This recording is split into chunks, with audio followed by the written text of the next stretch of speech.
Gaza पर सबसे बड़ा धोखा मिल चुका है। इजराइल और हमास दोनों तरफ से डोनाल्ड ट्रंप पर बुरी तरह फंस गए हैं, क्योंकि जिस गाजा डील को लेकर ट्रंप पश्चिम एशिया में शांति वाला कबूतर उड़ाना चाहते हैं, उस डील से पहले ही नेतन्याहू की बमबारी ने गाजा में कोहराम मचा दिया है। इजराइल की सेना ने एक दिन में 50 लोगों को मौत के घाट उतार दिया। उसी डील पर राजी होने के साथ दूसरे धोखे का सिग्नल हमास से मिल रहा है। हर शर्त पर तैयार होने वाले हमास ने साफ कह दिया है कि वह हथियार नहीं छोड़ेगा, इजराइल के आगे सरेंडर नहीं करेगा।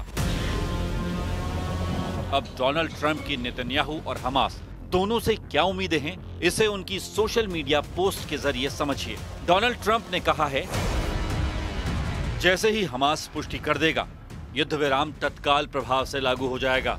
इसके साथ ही बंधकों और कैदियों की अदला बदली शुरू हो जाएगी। ट्रंप ने यह भी लिखा है कि इजराइल की सेना पीछे हटने को तैयार है और नेतन्याहू शुरुआत में तय हुई वापसी रेखा पर राजी हैं। लेकिन ट्रंप से मिलकर बड़े बड़े दावे करने वाले नेतन्याहू अचानक पलट गए हैं। उन्होंने साफ कह दिया है कि इजराइल की सेना गाजा में गहराई तक मौजूद रहेगी। אנחנו על סף הישג גדול מאוד. זה עדיין לא סופי. אנחנו עובדים על כך במרץ, ואני מקווה בעזרת השם שבימים הקרובים, עוד במהלך חג הסוכות, אוכל לבשר לכם על השבת כל חטופינו, החיים והחללים כאחד, בפעימה אחת, כשצה"ל נשאר בעומק הרצועה ובשטחים השולטים בה. नेतन्याहू के इरादे बता रहे हैं कि ट्रंप को बड़ा धोखा मिल सकता है, क्योंकि इजराइल की वायुसेना अब भी गाजा में बमबारी कर रही है और दूसरी तरफ नेतन्याहू खुद बोल रहे हैं कि उनकी फौज गाजा के उन इलाकों पर कब्जा कर रखेगी जहां वो इस वक्त मौजूद हैं। इजराइल के टैंकों से लेकर बख्तरबंद गाड़ी लगातार गाजा के अलग अलग इलाकों में ऑपरेशन कर रही हैं। यानी हमास के हाँ और ना से पहले ही इजराइल ने अपना फैसला सुना दिया है और इसीलिए नेतन्याहू के इरादों को शक की निगाह से देखा जा रहा है।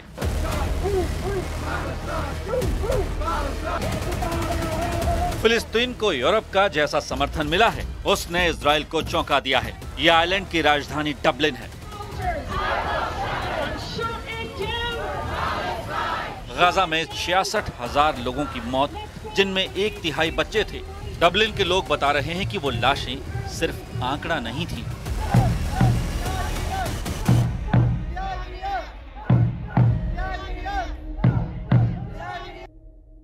I'm here as a Jew for Palestine, so my family, my dad is actually Israeli, and I think I just feel really, I guess, betrayed by Zionism, that they've represented Jewish people as being occupiers, as not respecting human rights and committing a genocide in the name of Jewish safety, and I'm having absolutely none of it. And I just think that it's like really essential for every Jewish person to stand up and say this doesn't represent us, and that we believe in Palestinians having the same rights whether in Israel proper and the end of occupation. So that's why I'm here.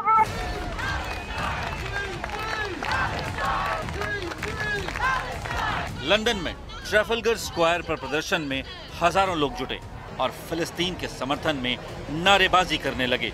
London की police हरकत में आई और इस तरह लोगों को वहां से हटाने की कोशिश हुई। यूरोप के वो देश जो अब तक इजराइल को हथियार और तकनीकी सहयोग देते हुए नजर आए हैं, वो अब फिलिस्तीन पर एक अलग देश का ठप्पा लगा रहे हैं।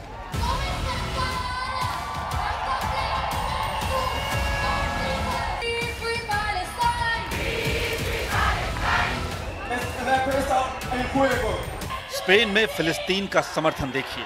हजारों लोग बार्सिलोना शहर की सड़कों पर उतरे।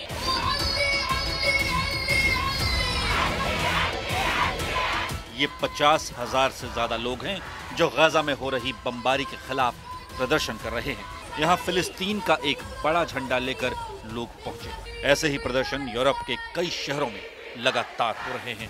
इसमें कोई शक नहीं कि गाजा पर बमबारी को लेकर पूरी दुनिया की नाराजगी से भी नेतन्याहू और इजराइल के कैंप में हड़कंप मचा हुआ है। मगर एक बड़ी वजह फिलिस्तीन को लेकर न्यूयॉर्क डिक्लेरेशन भी है। 12 सितंबर को संयुक्त राष्ट्र में 2 स्टेट सॉल्यूशन के तहत फिलिस्तीन को राज्य का दर्जा देने को लेकर वोटिंग हुई थी और उसमें 142 वोट फिलिस्तीन के समर्थन में पड़े, जबकि इजराइल के समर्थन में सिर्फ 10 देशों ने वोट किया था।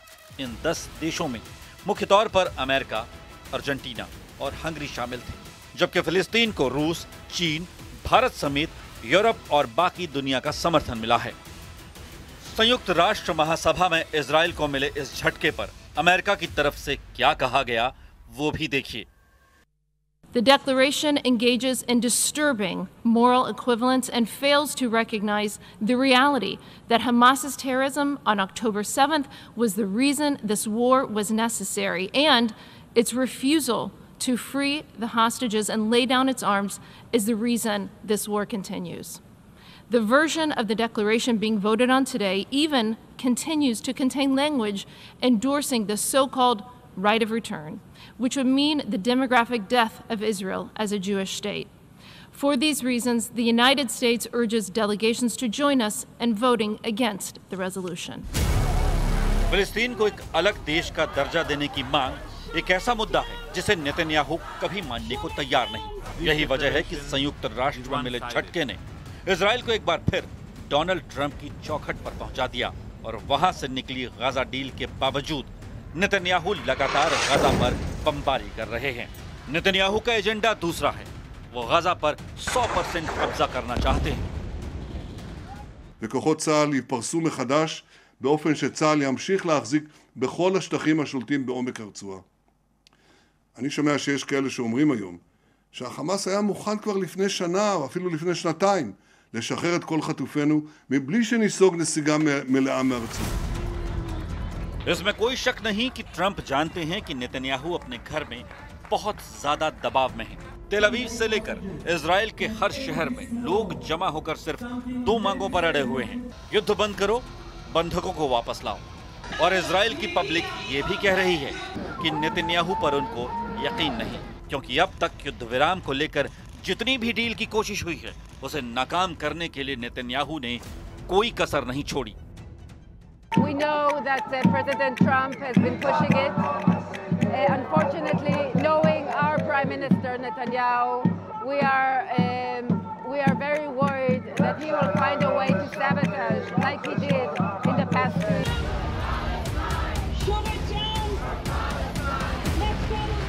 इजराइल की सड़कों पर ट्रंप और नेतन्याहू के पुतलों के साथ प्रदर्शन हो रहा है।